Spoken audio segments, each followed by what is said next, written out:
গত ২৭ মে ২০২৫ তারিখ মিরপুর ১০ নম্বর এলাকার যে মাহমুদ মানি এক্সচেঞ্জের ২১ লক্ষ টাকা ও কিছু বৈদেশিক মুদ্রা এটার যে ডাকাতির চাঞ্চল্যকর ঘটনা, সেই ঘটনার সাথে সংশ্লিষ্ট যারা তাদেরকে গ্রেপ্তার এবং লুণ্ঠিত অর্থ এবং ডাকাতির কাজে ব্যবহৃত যে অস্ত্র, গুলি এবং অন্যান্য যানবাহন সেসব উদ্ধার সংক্রান্তে প্রেস ব্রিফিং।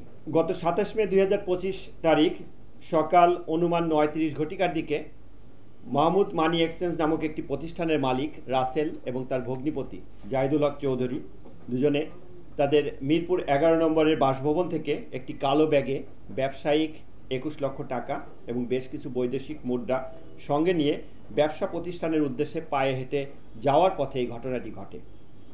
তা সকাল অনুমান ৯:৪০ ঘটিকার দিকে শেরেবাংলা ন্যাশনাল স্টেডিয়াম ও ফায়ার সার্ভিস এর মাঝের যে গলি, সেই গলির মাথায় পৌঁছা মাত্রই ঘটনাস্থলের পূর্ব থেকে ওত পেতে থাকা ৪টি মোটরসাইকেল যোগে ৭-৮ জন লোক যারা মাস্ক পরিহিত অবস্থায় ছিল তারা তাদের পথ রোধ করে। এর মধ্যে একজন অজ্ঞাতনামা ডাকাত জাহিদুল হক চৌধুরীর মাথায় পিস্তল ঠেকিয়ে তার হাতে থাকা ব্যাগটি জোরপূর্বক ছিনিয়ে নেয়।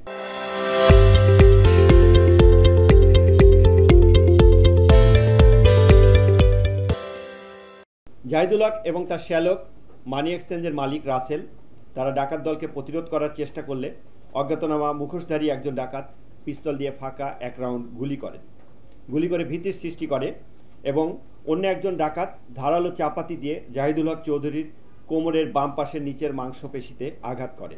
চাপাতির আঘাতে তিনি গুরুতর জখম হয়ে রাস্তায় লুটে পড়ে এবং অজ্ঞাতনামা ডাকাতটা টাকার ব্যাগটি নিয়ে ৪টি মোটরসাইকেল যোগে দ্রুত ঘটনাস্থল থেকে চলে যায়। এই ঘটনাটি একজন পথচারী তার মোবাইলে ভিডিও ধারণ করে এবং ভিডিও ধারণ করে সামাজিক যোগাযোগ মাধ্যমে শেয়ার করলে তা ব্যাপকভাবে চাঞ্চল্যের সৃষ্টি হয়। ঘটনার সংবাদ পাওয়া মাত্রই পুলিশ কমিশনার মহোদয়ের নির্দেশনায় ডিবির একাধিক টিম তদন্ত কার্যক্রম শুরু করে। তদন্ত কার্যক্রম করে ঘটনার রহস্য উদ্ঘাটন, জড়িতদের গ্রেপ্তার, ব্যবহৃত অস্ত্র ও গাড়ি উদ্ধারের লক্ষ্যে তারা মাঠে নামে। তথ্য প্রযুক্তি ব্যবহার করে এবং গোয়েন্দা তথ্যের বিশ্লেষণে প্রাপ্ত তথ্যের ভিত্তিতে ডিবি টিম ঘটনায় ব্যবহৃত একটি হাইয়েস্ট মাইক্রোবাস শনাক্ত করে। অভিযান পরিচালনা করে মাইক্রোবাসের চালক জাফর, বয়স ৩৩, তাকে গ্রেপ্তার করতে সক্ষম হয়। প্রাথমিকভাবে জিজ্ঞাসাবাদে জাফর মাইক্রোবাসটি ডাকাতির কাজে ব্যবহার হয়েছে মর্মে আমাদের কাছে স্বীকার করে। ডিবি টিম তার দেওয়া তথ্য মতে গাজীপুর টঙ্গী এলাকা থেকে মাইক্রোবাসটি উদ্ধার করে জব্দ করে।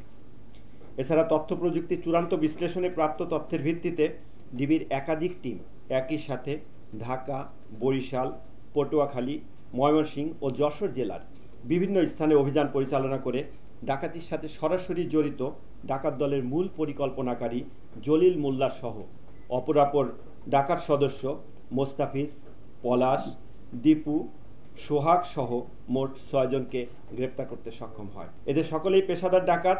তাদের বিরুদ্ধে ঢাকা মহানগরী সহ দেশের বিভিন্ন স্থানে ডাকাতি, খুন, অস্ত্রসহ বিভিন্ন অপরাধের একাধিক মামলা রয়েছে। গ্রেপ্তারকৃতদের নিকট হতে ডাকাতির লুণ্ঠিত ৫,০৩,০০০ টাকা, ১০৬টি বিভিন্ন মানের বৈদেশিক মুদ্রা, ২,১২,০০০ টাকা মানের জাল টাকা, ঘটনার কাজে ব্যবহৃত ৩টি মোটরসাইকেল, একটি মাইক্রোবাস উদ্ধার করা হয়। এছাড়া ডাকাতির কাজে ব্যবহৃত একটি বিদেশি পিস্তল, ২ রাউন্ড গুলি, একটি চাপাতি ও ৩টি খেলনা পিস্তল উদ্ধার করা হয়। এ ঘটনায় ভিকটিম জাহিদুল হক চৌধুরী বাদী হয়ে মিরপুর মডেল থানায় একটি ডাকাতি মামলা দায়ের করেন। মামলার তদন্ত কার্যক্রম চলমান রয়েছে এবং জড়িত অন্যান্য অপরাধীদের গ্রেপ্তার সহ অবশিষ্ট মালামাল উদ্ধারের অভিযান অব্যাহত রয়েছে। উল্লেখ্য, অট্ট মামলায় গ্রেপ্তারকৃত আসামিগণ ইতোপূর্বে ২৪ জানুয়ারি ২০২৫ তারিখ কামরাঙ্গীচর থানা এলাকায় আগ্নেয়াস্ত্র দ্বারা গুলি করে ৫০ ভরি স্বর্ণ লুট করার কথা প্রাথমিকভাবে আমাদের কাছে স্বীকার করেছে এবং ২০ অক্টোবর ২০২৪ তারিখ ৭ মসজিদ রোড, ধানমন্ডি থানা এলাকায় একই পদ্ধতিতে আগ্নেয়াস্ত্রের দ্বারা গুলি করে ভিকটিমের নিকট হতে ৫২ লক্ষ টাকা ছিনিয়ে নিয়ে যাওয়ার ঘটনায় তাদের সম্পৃক্ততা রয়েছে মর্মে প্রাথমিকভাবে তাদের স্বীকারোক্তিতে